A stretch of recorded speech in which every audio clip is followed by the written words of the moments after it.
네, 자, 앞 시간에 이어서 교재 206쪽이 되겠습니다. 지금 여러 가지 증빙에 대해서 우리가 알아보고 있는데, 자, 206페이지 7번 문제는 소득세, 근로소득세 납부 영수증이네요.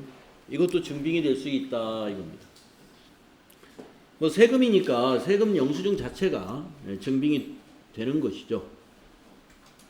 근로소득세는 근로자가 부담을 하죠. 그리고 이제 근로자가 직접 납부를 원래 해야 되는데, 근로소득을 지급하는 자, 즉 사용자에게, 그 기업에게 원천징수 의무를 주어가지고 세금을 회사가 대신 좀 걷어가지고 납부해달라라는 것이 원천징수 의무입니다. 자, 그래서 2월분 급여 지급 시 원천징수했던 근로소득세를 납부 기한일에 현금으로 납부했답니다. 그래서 며칠 날 납부했느냐? 아까 2월 25일 날 급여를 주었죠? 3월 10일 날 납부했네요.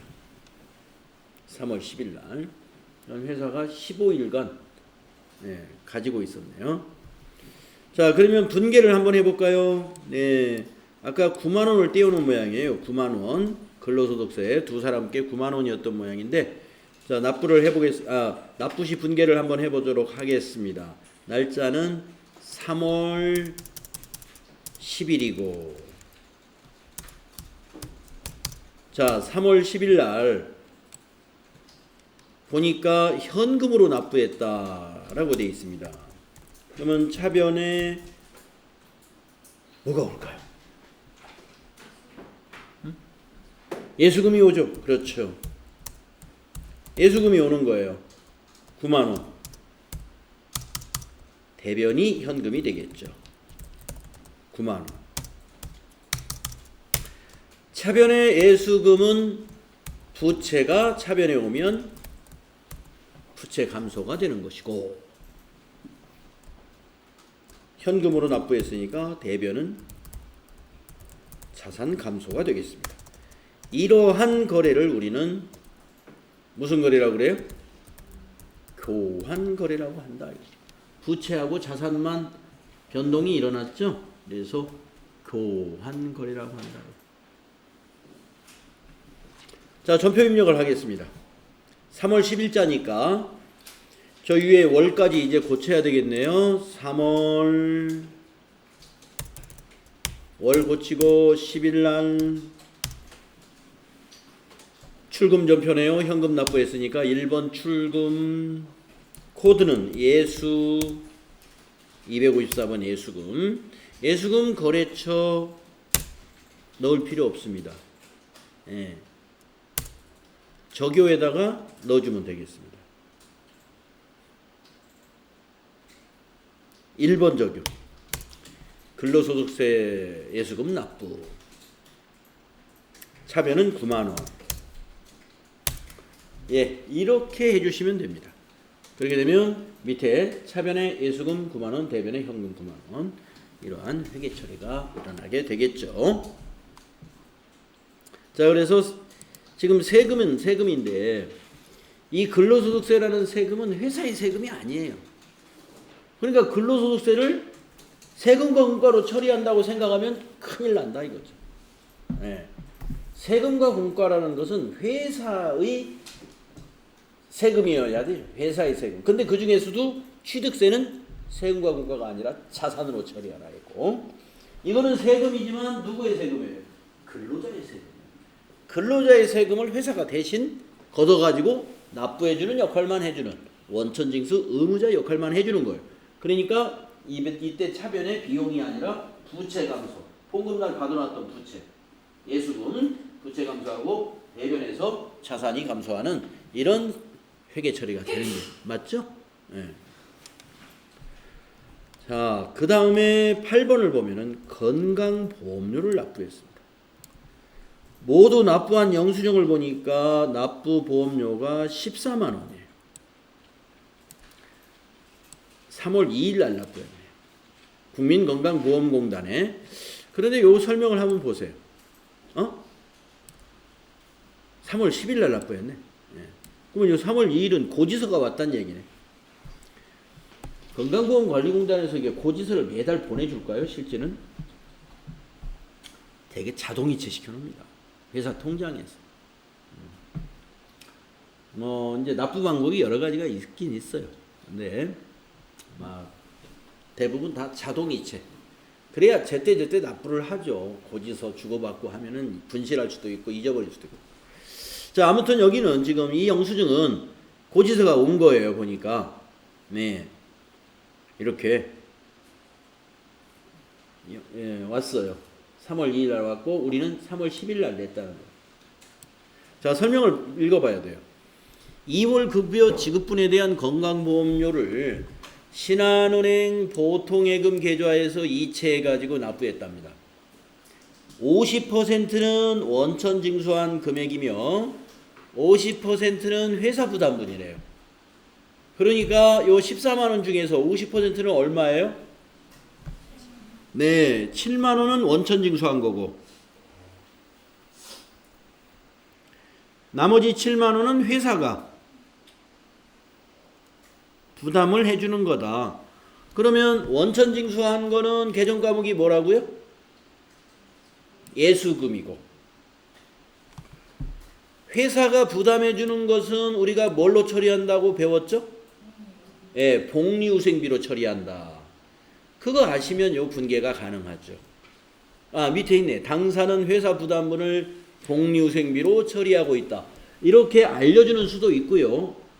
그냥 알려주지 않았다 하더라도 우리는 회사가 왜 직원들의 보험료를 반절을 더 보태주느냐, 예, 절반을 부담해주느냐 하는 것은 직원의 복리후생을 위해서 해주는 거예요. 그래서 복리후생비로 보는 게 맞습니다.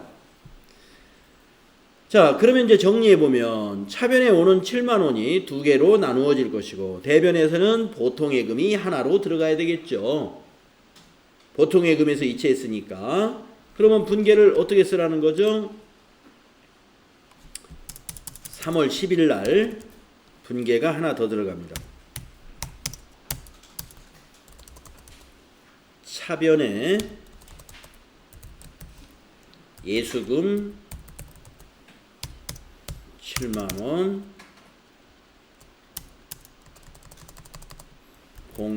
복리후생비 7만원이 될 것이고 대변은 보통예금인데 보통예금은 은행을 꼭 코드로 걸어야만 된다. 그래서 신한은행이라고 그랬으니까 신한은행 코드로 걸어서 14만원이라고 이렇게 해줘야 되죠. 거래의 결합관계 한번 써보겠습니다. 차변의 예수금은 부채 감소죠.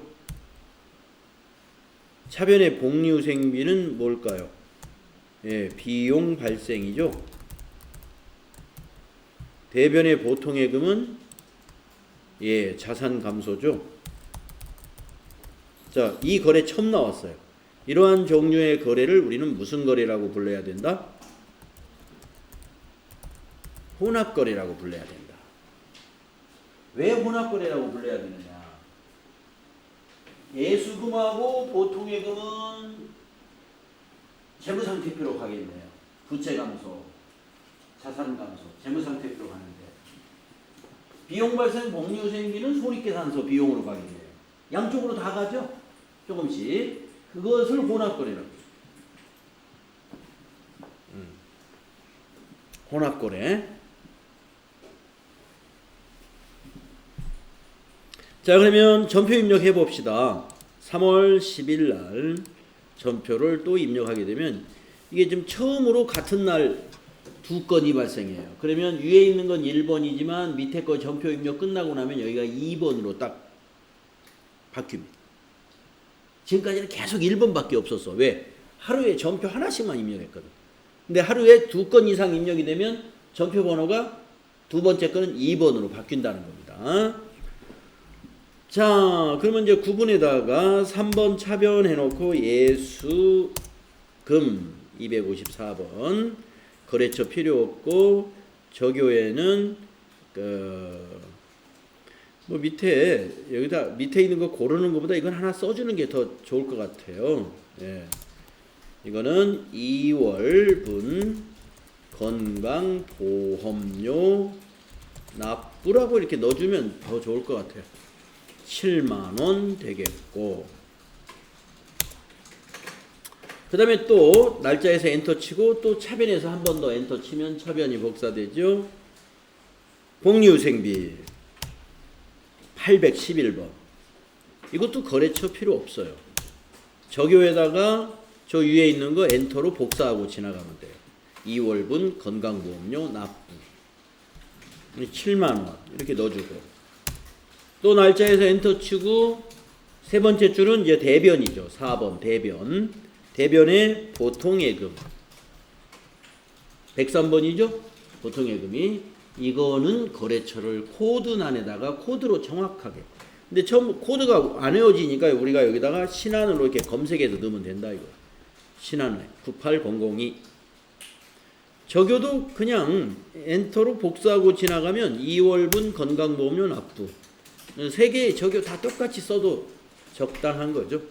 14만원. 네, 이렇게 하고 나면 번호에 2번이 세 줄로 다 2번 한 건의 전표가 되었죠. 네. 같은 건의 전표는 몇 줄이 되더라도 번호가 같습니다.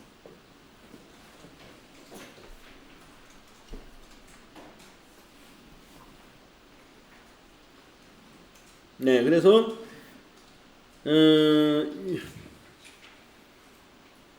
건강보험료 납부 시에 회계처리 보통 이렇게 차변의 예수금과 복리후생비가 이게 혼용되고요. 대변은 보통예금 하나로 이렇게 되는 경우가 대부분이겠죠. 어느 회사나.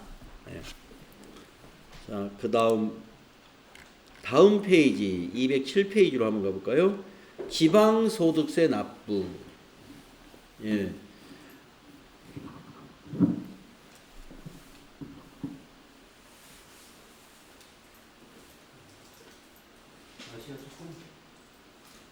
덥군요.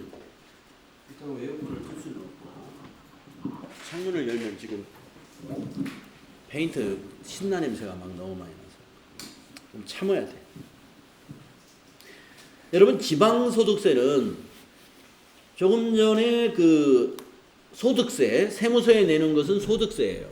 그 소득세의 10%가 지방소득세입니다. 조금 전에 소득세를 얼마 냈냐면 두 사람 거 합해서 9만 원을 냈어요. 그러면 10%는 9,000원이죠. 지방소득세는 어디다 납부하는 거냐면 시에 납부하는 겁니다. 지방자치단체. 예.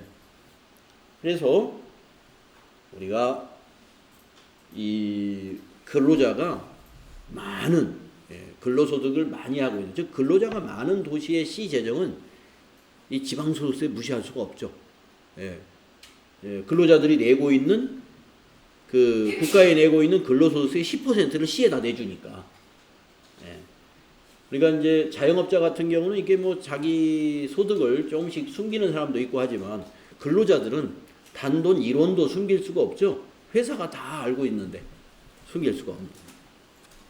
100% 납세 의무를 잘 이행하고 있는 국민은 근로소득자다 이렇게 볼 수가 있습니다. 근로자들이다. 자, 그럼 볼까요?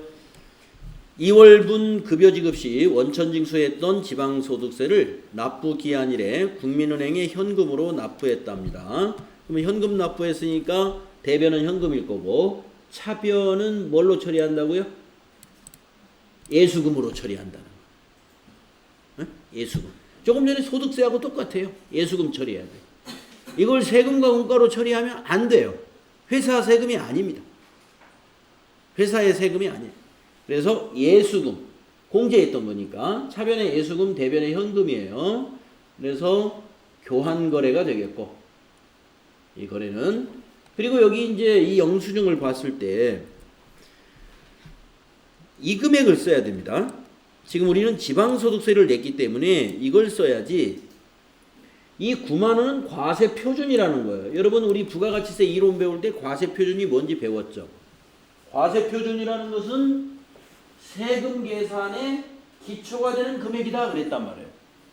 그러면 지방소득세는 아까 제가 이 소득세의 10%라고 그랬죠. 이게 소득세예요. 여기다 곱하기 10% 하면은 9,000원이 나옵니다. 이게 지방소득세. 자, 그래서 9,000원으로 하면 됩니다. 전표 입력할까요? 날짜도 보니까 같은 날이에요. 3월 10일 날 내는 세금이 되게 많습니다.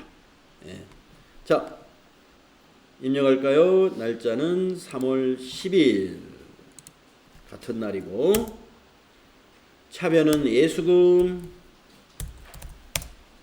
254번, 예수금의 거래처는 그냥 방향키로 지나갑시다. 저교회는 여기다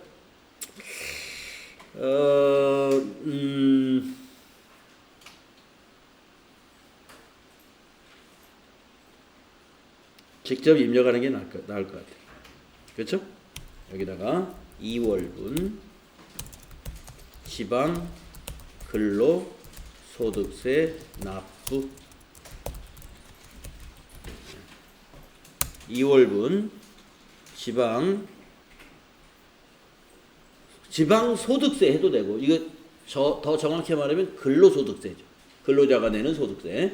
그래서 2월분 지방소득세 또는 2월분 지방근로소득세 납부. 얼마? 9,000원. 차변 이렇게 했어요? 네, 그러면 이제 대변해야죠. 대변에 101번 현금 똑같이 복사시키고 9,000원. 네, 현금 납부했기 때문에 출금 전표로 한 줄로 써도 되고, 저처럼 하다 보니까 차변 대변했네? 상관없어요. 이렇게 해도. 그냥 한 줄로 쓰고자 한다 그러면 구분을 차변으로 하지 말고 1번 출금 해놓고 한 줄로 평소대로 하면 되고, 그것도 맞고, 이렇게 두 줄로 차변 대변해도 맞아요. 여기 밑에 분계 결과는 똑같죠? 맞는 겁니다. 다음에 10번 문제 보겠습니다. 우리가 증빙이 계약금을 지급하고서 증빙을 바로 받지 못하는 경우가 대부분이죠. 계약금은 대개 통장으로 넣어줘요. 그러면 통장으로 이체시켜 놓으면 우리 회사 통장에서는 빠져나갔기 때문에 자산이 감소했으니까 회계 처리는 해야 되는 거예요. 증빙 없이 그냥 회계 처리하는 건데, 사실은 증빙이 없는 게 아니라 계약금 주었다는 것을 증명하는 서류는 이 바로 이체 내역, 통장의 거래 내역을 증빙으로 제시하면 되는 것이죠. 자, 그래서 3월 20일 날 거래 내역에 차지신 금액 450만 원이 있어요. 이 내역은 데일리룩에게 상품 구입의 계약을 하고서 계약금을 보통예금 계좌에서 이체시킨 그 내역이에요. 그러니까 이것이 증빙이 될 수 있다 이겁니다. 네. 통장 거래 내역 자체가 증빙이 되는 경우가 상당히 많아요. 통장 거래 자체가. 그래서 우리가 무슨 금융사고 같은 거 잘못 치면은 이렇게 수사관들이 수사할 때, 경찰이나 검찰청에서 수사할 때 통장 거래 내역을 이렇게 뒤져본다든가 이래가지고 거짓말을 못하게 하고 그런다는 거 아니겠어요? 네, 가능한 거예요. 모든 것이 다 기록이 통장에 남아 있으니까. 자, 분계를 수행하자. 자, 계약금을 줬어요.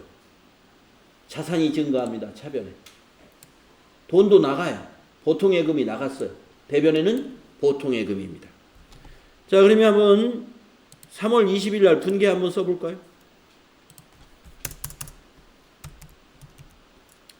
자, 3월 20일 날 차변에 자산이 증가하는데 무슨 자산이 증가할까요? 예, 선급금이죠. 계약금 지급하는 거 선급금입니다. 그런데 이 선급금은 꼭 거래처를 코드로 넣어야 되는 채권이에요. 그래서 데일리룩 거래처로 넣어야 됩니다. 선급금이 왜 채권이냐? 상품을 받을 또는 원재료를 받을 권리가 발생한 거예요. 계약금을 줌으로써. 그래서 450만 원 자산 증가시키고 대신에 다른 자산이 감소합니다. 보통예금에서 이체했죠. 보통예금도 어느 통장에서 나갔는지 꼭 거래처 넣어줘야 돼요. 신한은행 보통예금 계좌에서 나간 거다. 450만 원. 이렇게 회계 처리를 하는 거죠. 분계를 이렇게 쓸 수 있어야 된다. 차변의 선급금은 여러분 당좌자산이에요. 그래서 자산 증가입니다. 대변의 보통예금은 자산이 대변에 왔으니까 자산 감소입니다. 이런 거래는 우리는 무슨 거래라고 그래요? 예, 교환 거래라고 분류한다. 자, 입력할까요? 3월 20일 거 입력하겠습니다. 자, 여기다 20일 쓰시고 차변의 선급금 131번, 거래처는 대일, 이렇게 1002번으로 코드 걸고 적요는 밑에서 한번 골라보세요.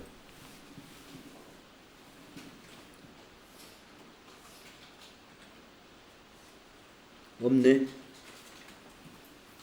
네, 그러면 적요는 여기다 타이핑을 해줘야 되겠네요. 상품 구입 계약금, 이렇게 상품 구입 계약금이라고 아까 그랬죠? 네. 금액은 450만 원이고요. 엔터 치시고 4번 대변에는 보통예금이 되겠습니다. 103번이죠. 보통예금도 거래처를 반드시 신한 코드란에다가 해서 98002 코드가 들어가도록 해주시고 이것도 그냥 엔터로 위에 거 복사하고 지나가면 되겠습니다. 450만 원. 예. 차변 선급금 450, 대변 보통예금 450인데 두 개 다 거래처가 코드로 걸려야 돼요. 요거 조심하셔야 돼요. 그래서 이것처럼 통장 거래 내역이 증빙이 되는 계약금 같은 것이 있다는 겁니다. 네. 지금 우리가 예시로 나와 있는 거 10문제 다 했네요. 다음 페이지에 있는 것은 이렇게 하는 것이다 라고 수행 결과를 보여주고 있는 것이죠. 뭐 우리가 처리했던 거하고 다른 게 없을 겁니다. 쭉쭉 한번 내려가 보세요. 똑같이 했습니다.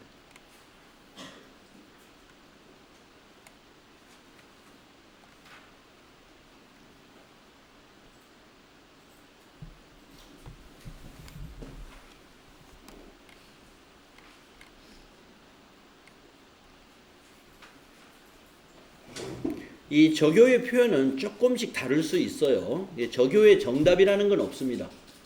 적요는 말 그대로 설명을 넣는 거니까 뭐 설명이 조금 다를 수도 있는 거죠. 비슷하면 다 맞는 거예요. 비슷한. 시험에서는 적요를 채점하는 것은 제한적이에요. 자, 수행 팁을 한번 읽어서 마무리하겠습니다. 시험에서는 증빙을 보고 쉽게 날짜도 확인할 줄 알아야 되고, 날짜를 증빙을 보고 확인하는 경우가 많아요. 증빙을 보고서 날짜 파악을 잘 할 줄 있어야 된다. 근데 자료 설명에 날짜가 있으면 그 날짜 쓰는 거예요. 자료 설명에 날짜가 없다 그러면 증빙에 있는 날짜를 가지고 파악을 해야 됩니다. 차변 대변 금액과 계정 과목 거래처 코드 정확히 입력해야 합니다 하는 것이죠. 네.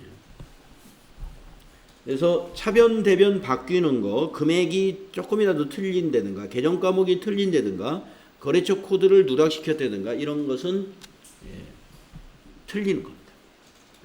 거래처 코드는 감점 처리할 거예요. 아마 빼먹었으면. 그러나 앞에 요 세 개, 차대변 정확히 유치하는 거, 금액과 계정 과목은 감점이라는 게 없어요. 하나 틀리면 그 문제 다 틀려요. 그러나 거래처를 하나, 보통예금은 했는데 옆에 신한은행을 빼먹었네. 코드를 안 넣었어. 그거는 틀렸다고까지는 안 합니다. 그게 3점짜리였으면 한 1점 정도 감점해서 2점만 준다든가 이렇게 그렇게 채점이 되는 걸로 알고 있어요.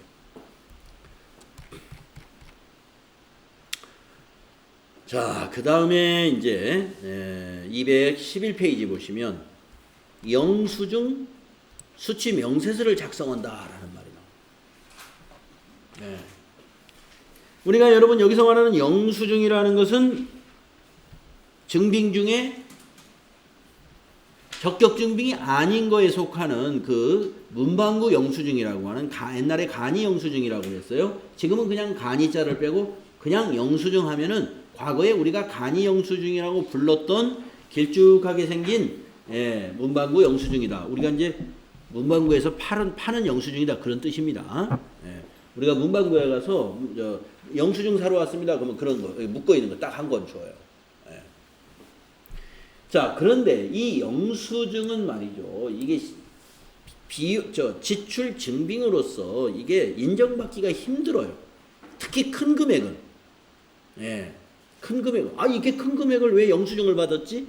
의심을 한다 이거예요. 작은 거는 뭐 그냥 거짓말 해도 그냥 어쩔 수 없이 하고 넘어가 주는데, 그래서 이 영수증을 수취했을 때는요, 좀 까다롭습니다. 이런 걸 작성하라고. 영수증 수취 명세서라는 걸. 자, 읽어보겠습니다. 증빙이란 거래 상황에 대하여 객관적으로 입증이 가능한 증거 서류를 말하는 건데, 일정 사업자와 거래 건당 3만원 초과의 지출 거래 시에는 정규 증명 서류를 받으라라고 돼 있다는 거예요. 3만원 초과 지출 거래에 대해서는 정규 증명 서류를 꼭 받아라. 그게 뭐냐? 정규 증명 서류는 4가지. 세금 계산서, 신용카드 전표, 현금 영수증. 요 4가지입니다. 제가 시험 문제 중에 NCS 평가 문제에 정규 증명 서류 4가지를 써라 이런 문제 나갑니다. 문제 냈어요. 요거 쓰는 문제 잘 쓰시면 돼요. 오늘 바로 이 시간에 외워버리면 돼요. 그렇죠. 단답식으로. 요 정도는 쓸 줄 알아야 되니까. 정규 증명서류 4가지, 이 정도는 알아야죠. 우리가 여러분이 이제 회사에 취업해가지고 정규 증명서류 뭐 이런 말 하면, 그 정규 증명서류 이거지. 딱 찍어낼 줄 알아야 되니까. 세금 계산서, 신용카드 매출전표, 현금 영수증. 우리가 평소에 많이 쓰는 용어잖아요. 이거 뭐 새로운 용어는 아니죠. 신용카드 매출전표하고 현금 영수증은 여러분이 평소에 많이 써봤을 것이고, 여러분이 사업자가 아니니까 세금 계산서나 계산서는 회사에 근무해보지 않았으면 취급을 안 해봤겠죠. 꼭 알아두세요. 세금 계산서와 계산서가 우선입니다. 우선. 그걸 보조하는 게 신용카드 매출전표하고 현금 영수증입니다. 자, 3만원 초과 거래는 이것을 수취하도록 하고 있습니다. 수취해야 하며, 수취하지 않을 경우는 3만원 초과 거래인데 이걸 안 받았어요. 그냥 여기 영수증으로 받았어. 그럴 경우는 지출, 증명, 미수취, 가산세를 거래금액의 2%만큼 법인세 신고할 때 추가로 납부해야 된다. 비용으로 그러면 좋아. 내가 믿어줄게. 비용으로 쓴 걸로 인정해줄게. 그런데 그냥은 인정 못하고 가산세 좀 더 내라. 거래금액이 2%. 만약에 100만원짜리 지출인데 영수증만 받아왔어요. 그럼 100만원의 2%니까 2만원 가산세를 내면 된다. 2만원 가산세. 그런데 회사에서 말이죠. 경영자가 그런 걸 인정할까요? 직원들 교육을 시켜서 그런 식으로 사무를 처리해서는 안 된다라고 단단히 교육하겠죠. 그래서 이거는 지켜야 될 것들인데 어쩔 수 없이 그렇다면은 이렇게 하라 이겁니다. 그래서 정규 증명 서류를 수취하지 않은 경우 영수증 수취 명세서를 이 양식을 하나 더 작성해야 돼요. 이걸 작성해서 신고를 해야 국세청에서 제대로 가산세를 제대로 냈는지 확인할 거 아니에요? 어떤 영수증을 받았는지. 그래서 영수증 수치 명세서를 작성하라 하는 문제가 나온다 이겁니다.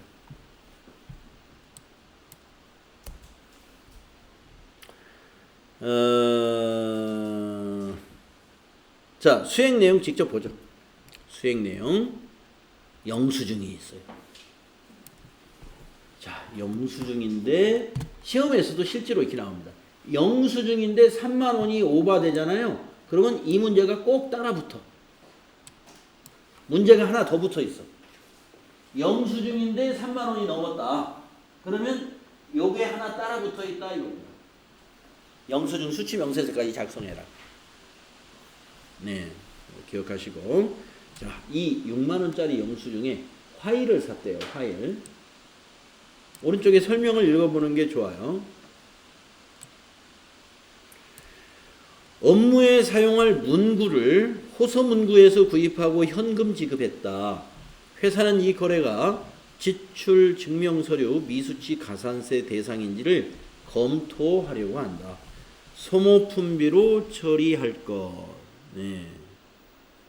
자, 우리가 사무용품을 문구를 가려. 문구를 구입했을 때 그 비용을 소모품비로 처리하는 회사도 있고, 회사에 따라서는 사무용품비, 예, 사무용품비라는 개정 과목을 만들어서 처리하는 회사도 있어요.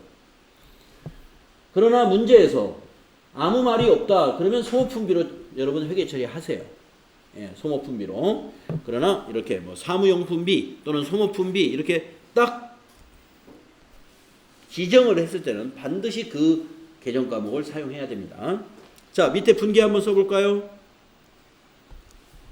차변이 뭐라고요? 예, 소모품비. 대변은요? 예, 현금 되겠습니다. 현금 납부했어요.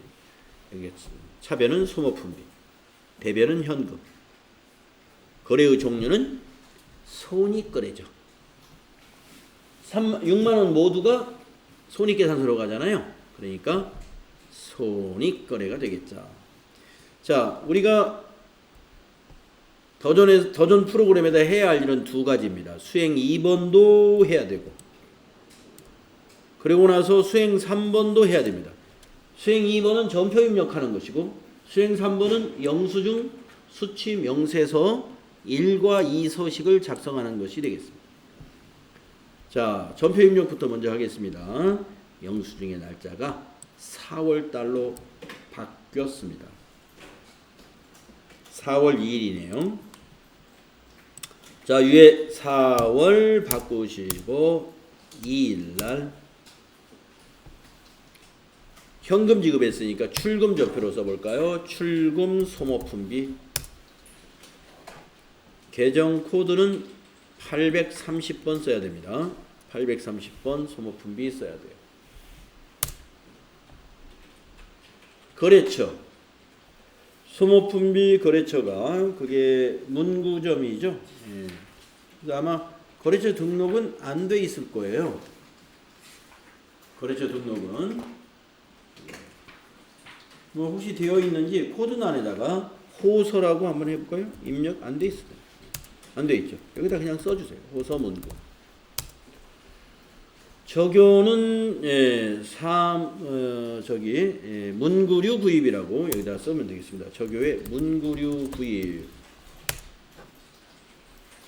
금액은 6만 원입니다. 이렇게 하시면 돼요. 출금 전표로 한 줄만 입력하시면 밑에 차변의 소모품비, 대변의 현금 이렇게 정리가 됩니다. 그 다음에 한 문제가 더 있다고 그랬죠? 네. 전체 메뉴 나가가지고 이쪽에 있어요. 결산 재무제표 안에 맨 아래쪽에 보면 영수증 수치명세서라는 메뉴 있죠. 네, 거기 클릭해 보세요. 영수증 수치명세서 1과 2 서식을 작성한다 그랬는데 여기 2 서식을 작성하면 그 옆에 탭에 1 서식이 있잖아요. 이게 자동으로 완성이 됩니다. 입력은 2에다가만 입력을 하는 거예요. 자, 거래일자는 8자리로 숫자만 입력하시면 돼요. 2019-0402 상호는 영수증에 있는 상호 그대로 넣습니다. 호서문구. 역시 성명도 이사랑 그대로 넣습니다. 사업장은 주소니까 사업장 소재지 서울 강서구 강서로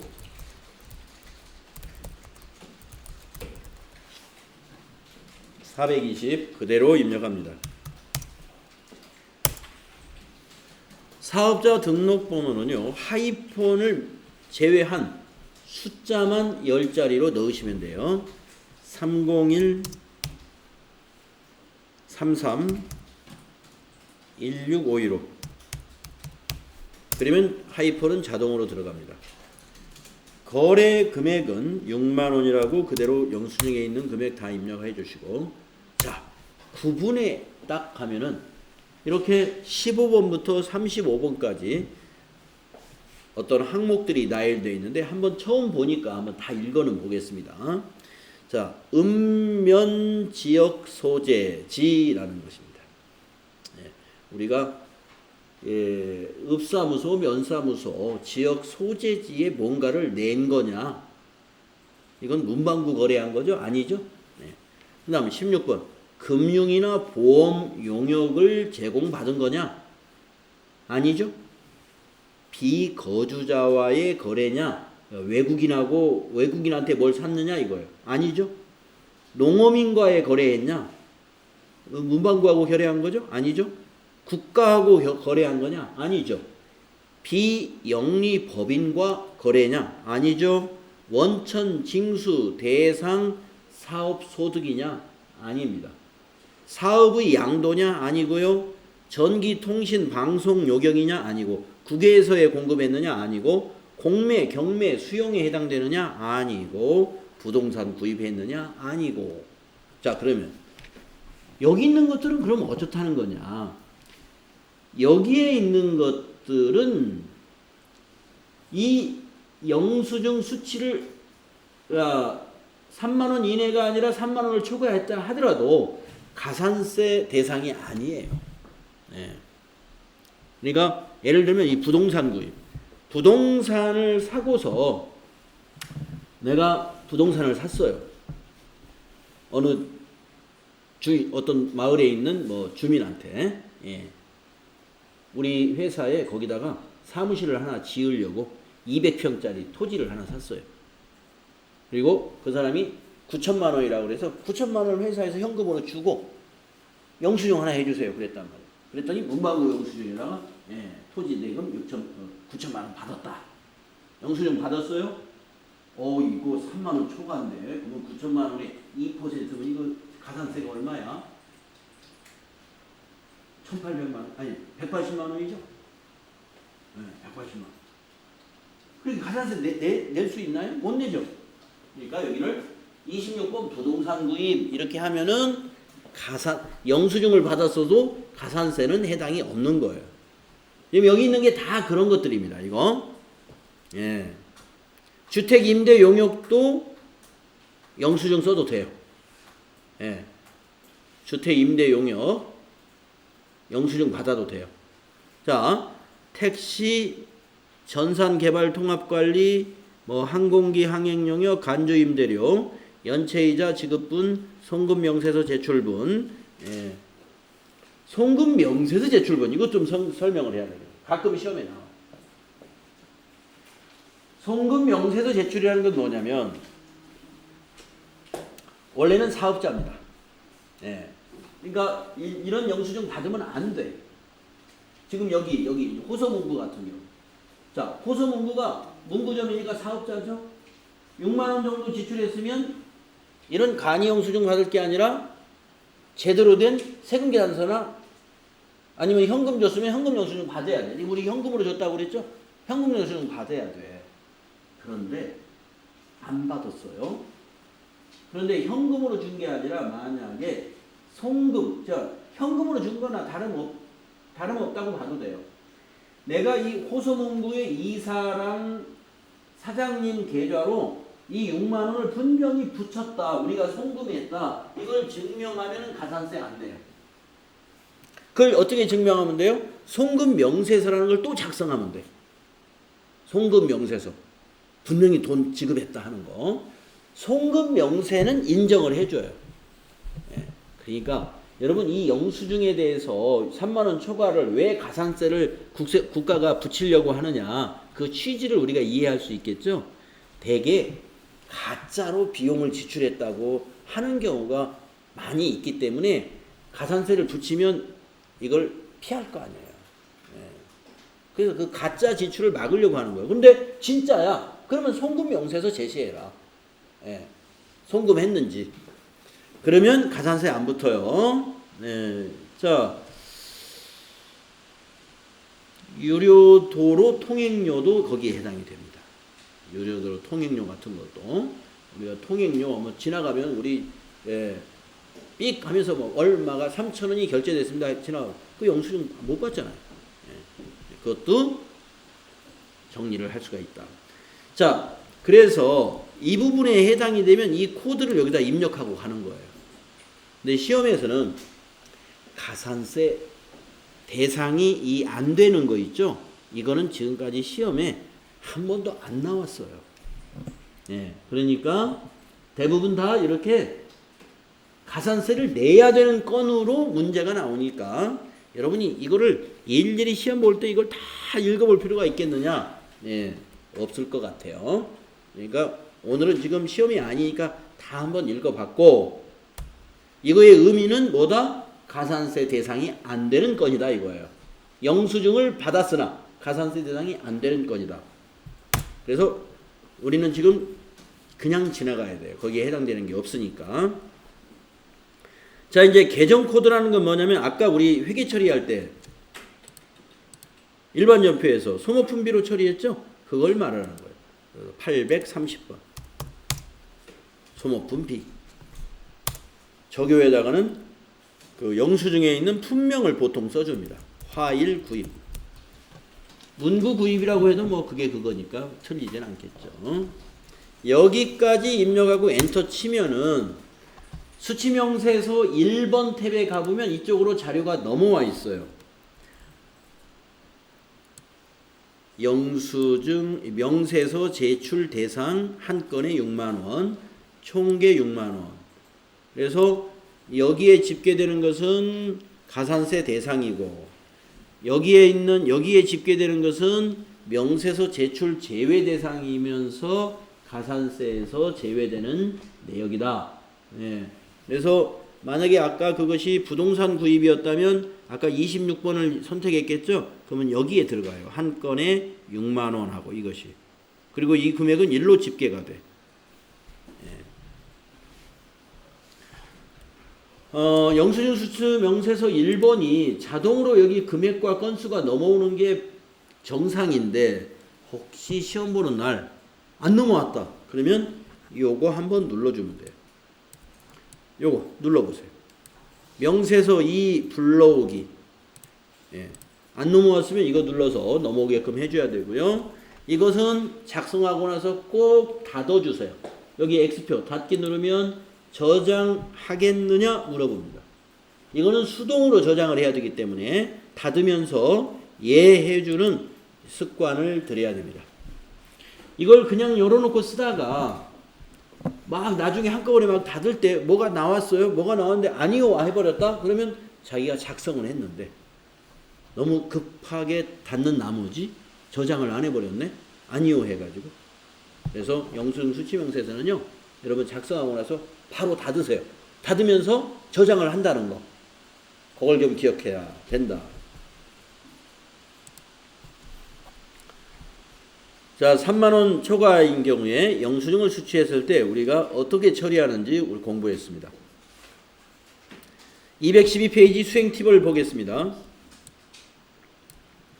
시험에서는 3만원 초과 거래에 대하여 정규증명서류 외에 영수증을 제시하고 영수증 수취 명세서를 작성하도록 하고 있어요.